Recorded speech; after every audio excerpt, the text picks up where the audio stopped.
Papayag ka ba na ibaba sa 1 milyong piso ang plunder threshold at ibalik ang death penalty? Ito ang sagot ni Attorney Vic Rodriguez. Ako po ay si Attorney Vic Rodriguez, Pilipino abogado maisog at formal at opisyal na aplikante ninyo pagka-senador. Ang totoo naman talaga, kahit ang ordinaryong tao sa kalsada, galit sa korupsyon dahil sabi ko nga yan ang alpha and omega ng maraming kahirapan natin Pilipino.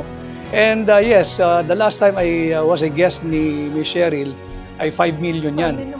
Wala pa dyan yung anomalous, illegal, immoral, unconstitutional, and criminal bicameral conference committee report.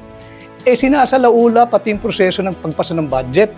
28 items blanco na nagkakahalaga ng 241 billion. Kaya sabi ko, hindi, baba na natin ito. Kung bababa mo lang din, baba mo na ng 1 million. And I think it will be a deterrent. It will serve as a great deterrent sa mga magnanakaw.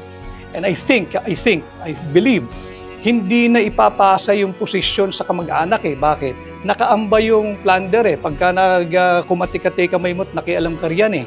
And then after that, I was saying, and I'm still advocating for it, balik natin yung death penalty doon sa lahat ng makakasuhan at mapapatunayan na guilty sa kasong plunder. Nang sa ganun, hindi mo na pag-aari yung pwesto. Bakit? Hindi mo naman siguro gustong mabitay yung anak mo, yung asawa mo, yung mga sino pang sumunod sa'yo dahil wag mo nang pakialaman yung pera ng gobyerno.